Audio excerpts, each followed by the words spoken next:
Hello, my fellow pitties. So it is now Saturday, March 4th, and it is just 11 days until Yuki gets spayed. Technically, it's going to be 10 days for me because we drop her off at the vet clinic the night before she gets spayed. That way, the vet can spay her first thing in the morning whenever they get there.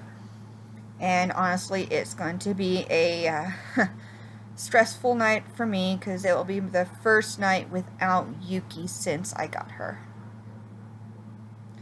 Now a few things. So an employee that my roommate and I know in Walmart came up to us during our shopping trip there today, and she had a legit question for us.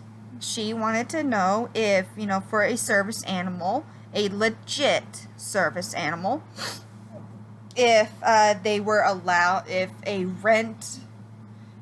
landlord, I'm so sorry, I'm so sorry I can't speak straight right now. I'm still very pissed off from something else that happened after this, and I've got a massive headache.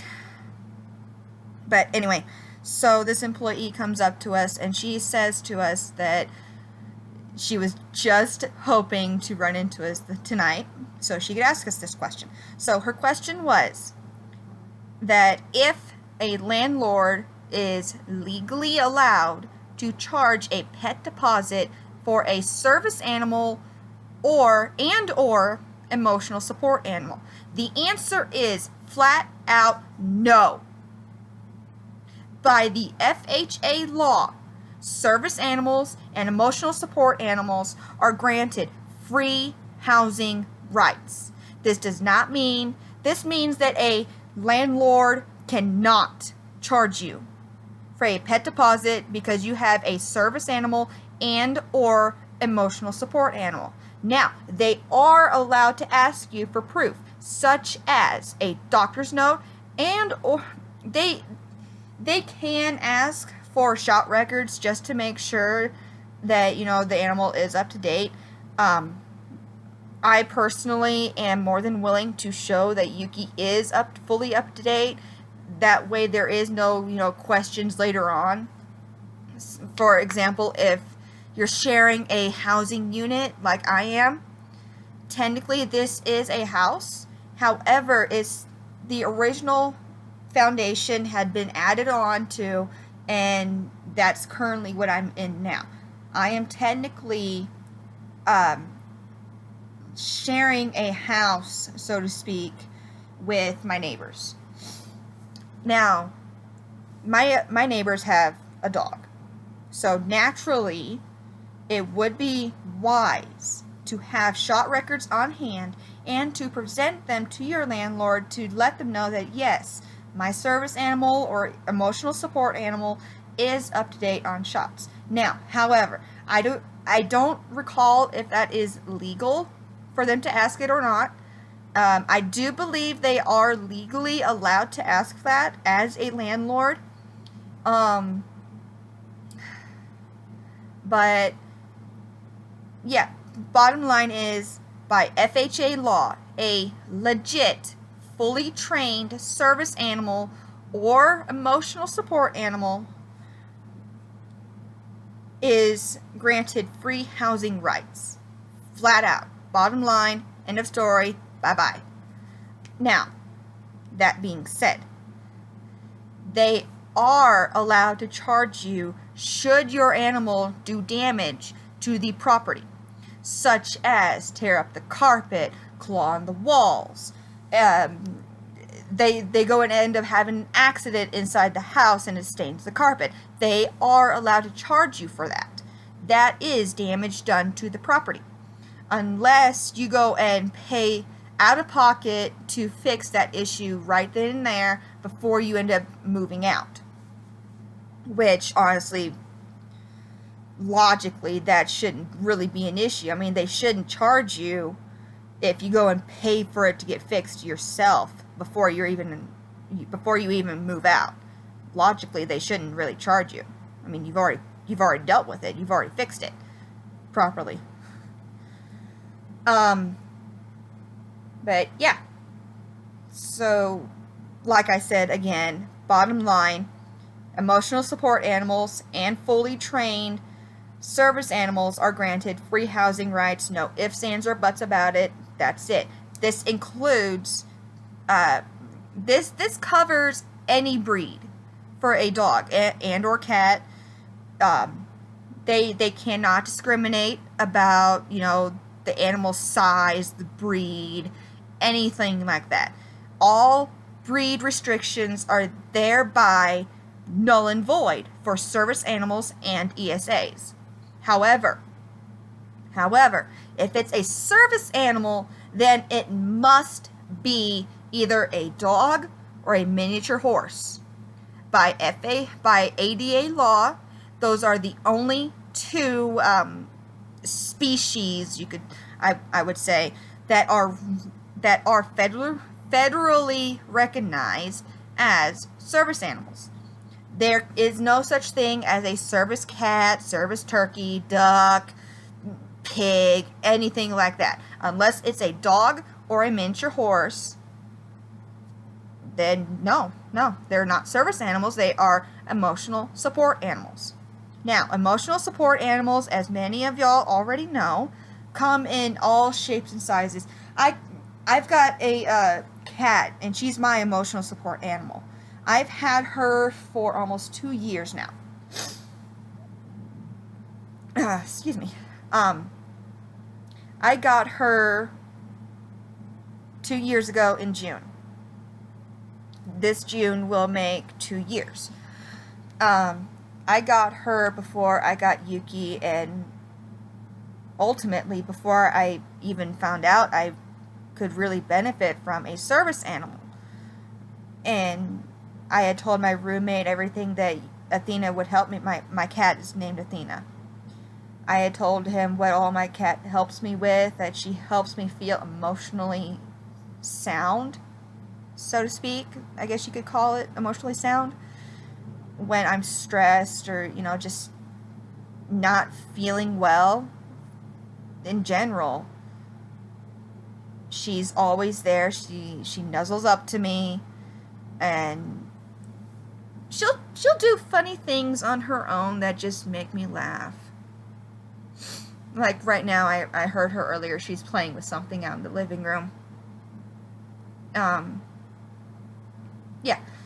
So yeah. Anyway, again, I'm starting to sound like a broken record. I'm sorry, but emotional support animals and service animals are free housing. No ifs, ands, or buts about it. Now on to the event that happened a little bit ago. Where I live, Portales is not a very big town.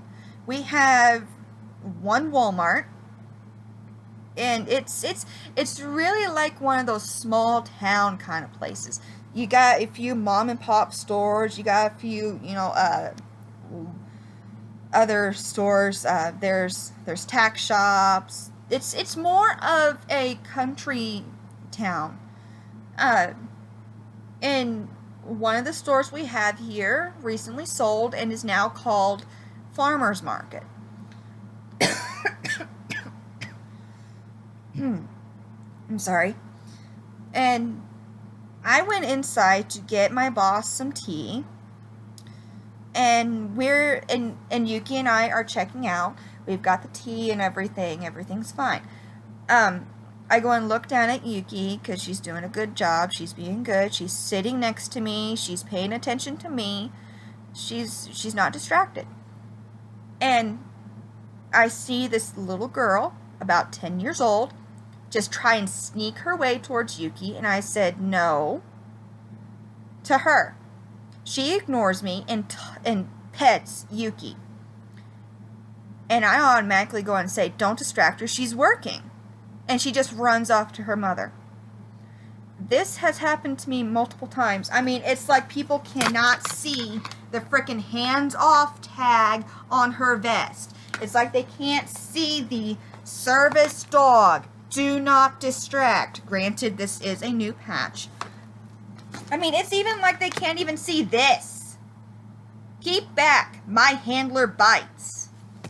Seriously, can you people not read these days? And it's just gotten really frustrating that people refuse to pay attention to this kind of stuff. I mean, Yuki's not a fake, but hey, you never know these days. People are faking service animals all the time. Yuki could have been a freaking fake and this child come up and Yuki could have freaking bit her hand off.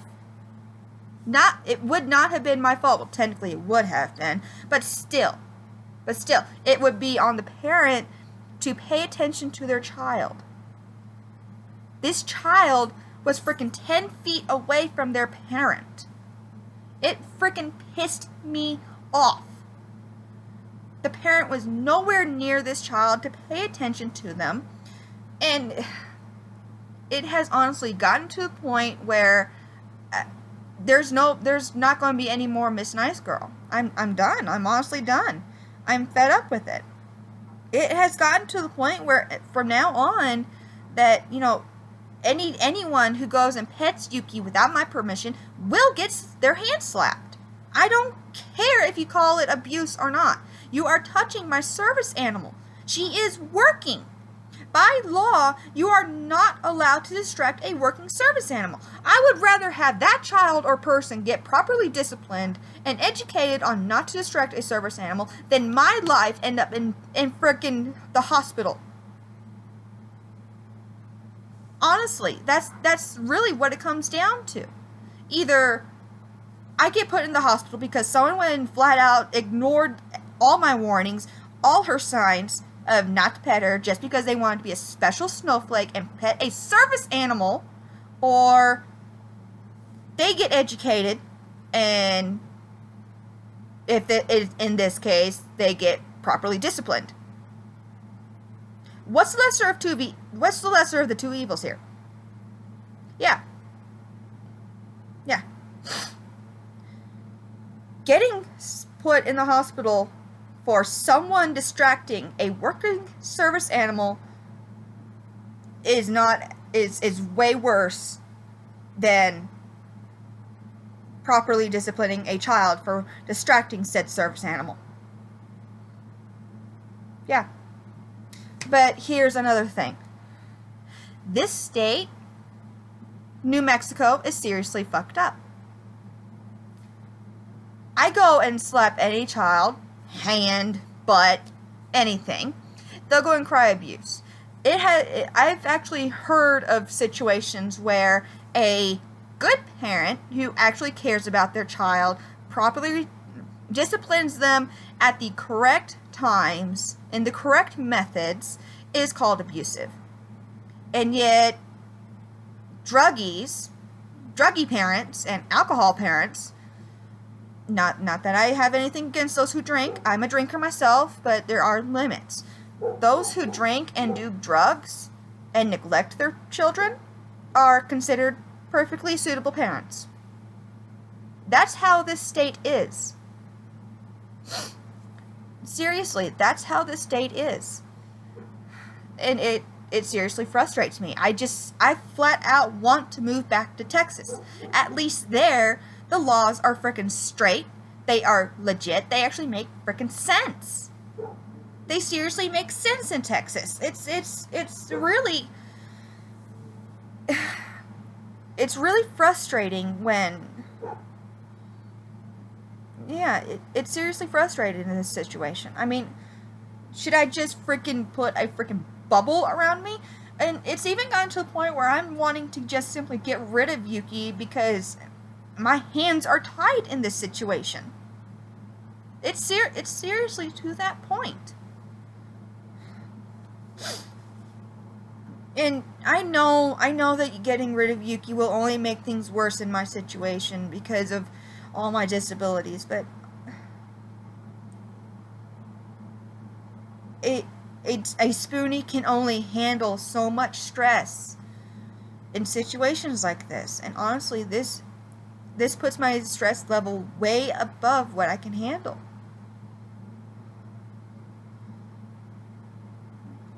But anyway, I'm going to go before I start crying, and I'm just going to try and clean the house. And yeah, Yuki's already staring at me like, you need to stop.